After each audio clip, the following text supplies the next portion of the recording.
കൊടുത്തത് ഈ നൂറ്റാണ്ട് പറഞ്ഞതിന് ശേഷമാണ്. സ്ത്രീക്ക് സ്വന്തം കാര്യം സ്വന്തമായി തീരുമാനിക്കാൻ പറ്റും എന്ന് അവർ തീരുമാനിച്ചത് ഈ നൂറ്റാണ്ട് ജനിച്ചതിന് ശേഷമാണ്.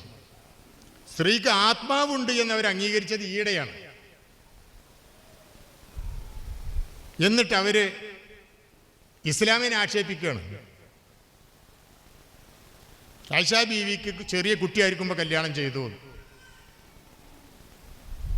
നബി ചെറിയ കുട്ടിയായ ആയിഷ റളിയല്ലാഹു തആല അൻഹയെ കല്യാണം ചെയ്തു എന്നാണ് വലിയ ആക്ഷേപം. എന്നാൽ നമ്മുടെ ഇന്ത്യക്കാർ ഇന്ത്യയുടെ പിതാവായി ഇന്നും കരുതുന്ന ഗാന്ധിജി കല്യാണം ചെയ്തത് കുട്ടിയല്ലേ? അപ്പോൾ ഒരു വിഭാഗത്തെ ആക്ഷേപിക്കാൻ വേണ്ടി തുനിഞ്ഞിറങ്ങി നടക്കുകയാണ്. നബി സല്ലല്ലാഹു അലൈഹി വസല്ലമ തങ്ങൾ ആയിഷ ബീവിയെ അന്വേഷിക്കുമ്പോൾ പിതാവ് ആദ്യം പറഞ്ഞ തടസ്സം, ഇതിനു മുമ്പ് ഒരാലോചന വന്നു കിടക്കുന്നുണ്ട്, അത് തീർപ്പാക്കട്ടെ എന്നാണ്. ആ സമൂഹത്തിൽ ആ പ്രായത്തിൽ വിവാഹം, കൊച്ചു കുട്ടികളെ വിവാഹം ചെയ്യുന്ന സമ്പ്രദായം നിലവിലുണ്ട്. അതനുസരിച്ച് വിവാഹാലോചന നടക്കുകയാണ്.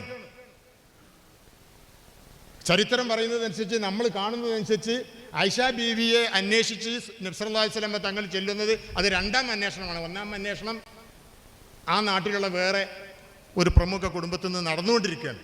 അത് കൺക്ലൂഡ് ചെയ്തിട്ടാണ് പിന്നെ ഇങ്ങോട്ട് കിടക്കുന്നത്. അപ്പം അന്ന് അങ്ങനെ ഉണ്ടായിരുന്നു, അത് ആ കാലത്തുണ്ടായിരുന്നു, ആ സമൂഹത്തിലുണ്ടായിരുന്നു. ഇന്ന് എന്തൊക്കെയാണ് ഈ സമൂഹത്തിലുള്ളത്? ആ സമൂഹത്തിലാണ് നമ്മൾ ജീവിക്കുന്നത്.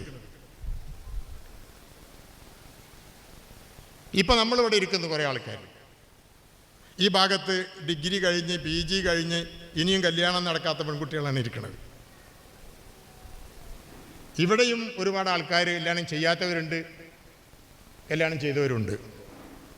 ഇത്രയും വലിയൊരു സദസ്സിൽ 6 വയസ്സുകാരിയെ 7 വയസ്സുകാരിയെ ശൈശവ വിവാഹം നടത്തി എത്ര ആളുണ്ട്? ഒരാൾ പോലും ഇല്ല. ജനാധിപത്യത്തിൻ്റെ കാര്യം പറയുന്നു. അത് മറ്റേ കാര്യം തന്നെ ഒന്നും ഒരു കാര്യം കൂടി ചേർത്ത് പറഞ്ഞോട്ടെ. നബി സല്ലല്ലാഹു അലൈഹി വസല്ലം തങ്ങൾ കല്യാണം ചെയ്യുമ്പോൾ ആയിഷ എന്ന് പറയുന്ന റളിയല്ലാഹു തആല അൻഹ ഒരു സ്ത്രീയെ മാത്രമാണ്, പ്രായം കുറഞ്ഞ സ്ത്രീയെ കല്യാണം ചെയ്തിട്ടുള്ളത്. ബാക്കി എല്ലാ കല്യാണങ്ങളും വിധവകളെയോ